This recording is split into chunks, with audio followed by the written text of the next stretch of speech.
What's up guys, my name's Spencer. I've been an NFT collector for the last 8 months and want to create a video to help people that are maybe just hearing about NFTs, kind of tell you a bit more about them, how NFT projects usually work and how you can kind of get involved. And so the first thing is, what is an NFT? So an NFT is a non-fungible token. Probably doesn't really help much, but essentially we can think of that as the digital asset. And so that will sit inside usually like a blockchain contract. So that basically that blockchain contract will define that that digital asset belongs to a certain digital wallet.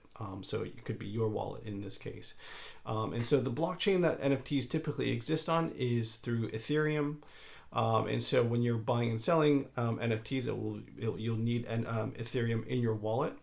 And the most common wallet that people will use is usually MetaMask. So if you've got Coinbase already, if you hold some crypto there, or in Binance or whatever, you can move Ethereum into your MetaMask wallet, and that's how you would kind of buy and sell NFTs. And so yeah, a MetaMask wallet can hold crypto as well as NFTs. And the typical marketplace people are using is OpenSea. So OpenSea, you can almost think of it as like the eBay for NFTs, where you can find, you can publish a NFT yourself if you wanted to sell. But if you do own NFTs in your wallet, that's the way to that you can also sell them on there. And so what types of NFT projects are there? So I'd say there's three main types. So one is like high-end art.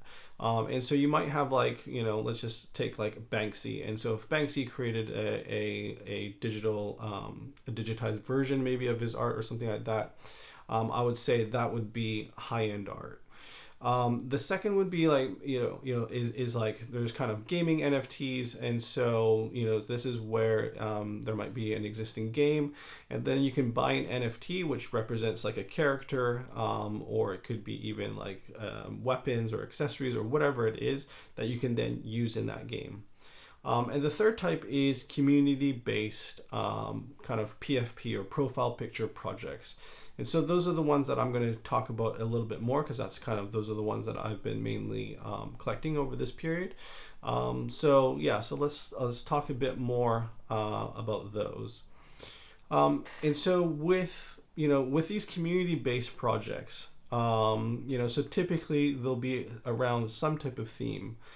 So that theme could be pretty wide-ranging. So some might be like, we want to bring together people who are concerned about like mental health, and even they might use some of the proceeds of selling some of the NFTs to make charitable donations to certain organizations. Other cases could be around like it's like an exclusive, almost like membership.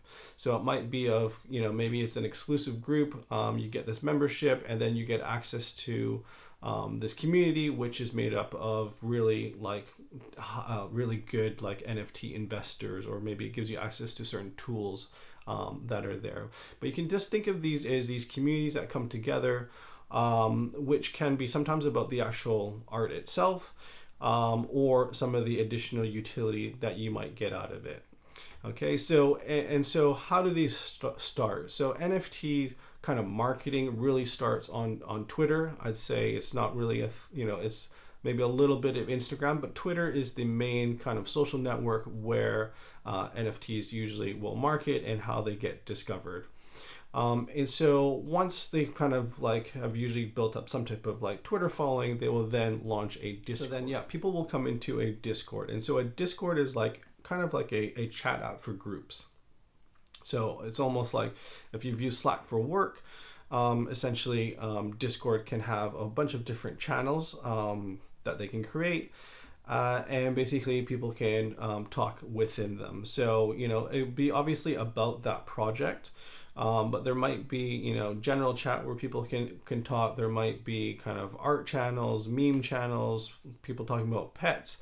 There could be games, quizzes, all sorts of stuff where kind of people can like engage, where the team will try to engage with the community and get people excited about the project, get people excited about the actual art itself.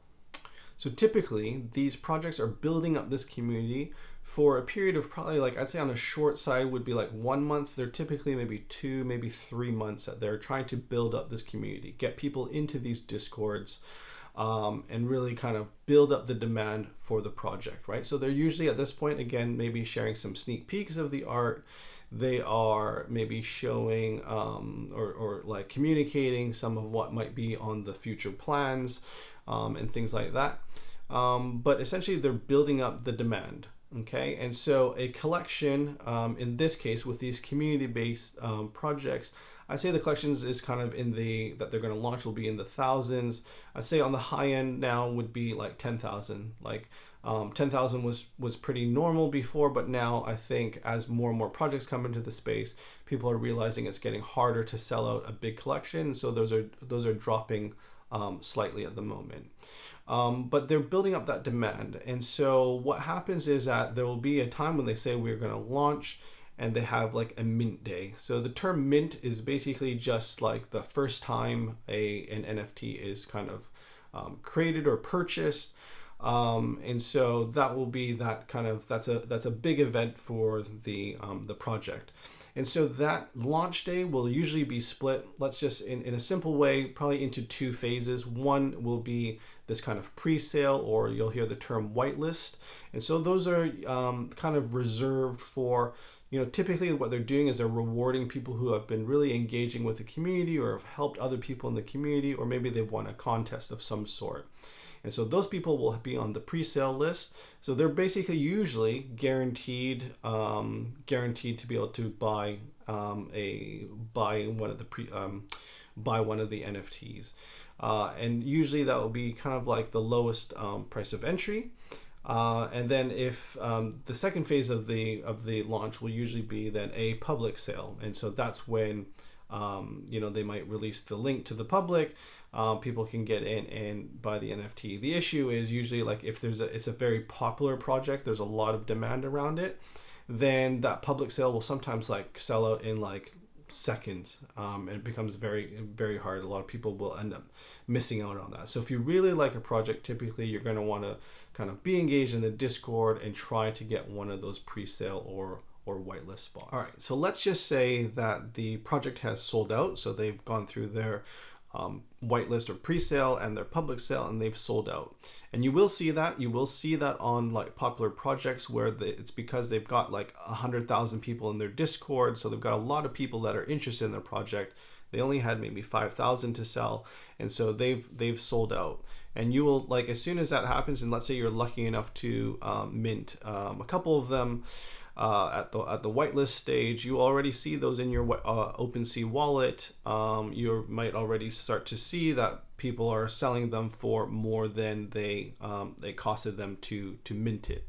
And so so basically, you're free to sell for whatever prices you want. When you mint, those prices are usually set by the team in advance, and so you already know, like, when you mint, you're going to pay usually between 0.05 Ethereum to maybe 0.1. That's up to the team. But after that, you own that asset. It's up to you how much you want to sell it for, and it's all kind of market dependent. The other thing to realize is when you first buy that NFT, typically it is what they call unrevealed. And so what that means is that you'll get a placeholder piece of art for that collection. It'll just be like everybody who's bought that or who's minted that will have that same kind of like little placeholder image. And so usually it's like they'll wait like a couple days before then the art is revealed. And so the reason for that is that it kind of builds this additional like excitement around the NFTs, because in these collections, it's called like generative art. And what that means is that there's like certain attributes or traits across that. So let's just say it's a collection of like ape PFPs, right? Like the Bored Ape Yacht Club. And so they'll have a variety of traits, and those will be like, things like their mouth, their fur, their ears, what's on their head. So you'll have all these different attributes, and you'll have some that are like really rare. whereas some are much more common, right? So let's just say typically an example would be like fur. So if the fur is gold, that'll be considered like a really rare attribute. And so what's happening behind the scenes is that these combination of attributes and which ones people will get is completely randomized. So nobody should really know, be able to predict which ones they're going to get. You're obviously hoping to be able to get that really rare one, because usually that really rare one will be worth much more than your common one. And so that's, so there'll be that reveal day that will then, or reveal time, that's going to happen when they then associate all the images and all the metadata to the individual NFTs. And so that's when you'll actually see which one you've got. Right around that reveal time is is pretty turbulent, as far as like there'll be a lot of activity, both buying and selling. Like sometimes people are selling those rare ones to kind of like make some money off of those. Other cases, people have just gotten a common one, and so they are going to want to sell that because they didn't get the rare that they were maybe hoping for, and so on. So there's a kind of a frenzy of activity that happens right around there, and then typically it will settle down a bit. And some of the, there's a lot of, again, things like whether people really like the art, because typically in the earlier phases of the project, you would only see maybe some of the sneak peeks. You might only see like 10 different examples of what the art could look like. Whereas now it's thousands of them with all these randomized attributes. Sometimes the team's done a really great job and all the art looks fantastic. It's better than what people expected. And that will help kind of maintain the price of the NFTs. In other cases, maybe it doesn't look very good, people aren't that happy, and that'll actually cause the price to actually drop below, people are willing to sell it even for a loss, for example. So hopefully this just gives you a brief overview of NFTs, these NFT projects, and what's happening with them, to maybe help you on your journey. So yeah, would love to hear from you guys in the comments, whether you've bought an NFT, how long you guys been in the space for, maybe been looking at it. And yeah, open to any questions and comments that you guys might have. So yeah, hopefully subscribe. I'm going to be coming out with other videos all about NFTs. So I'll see you guys next time.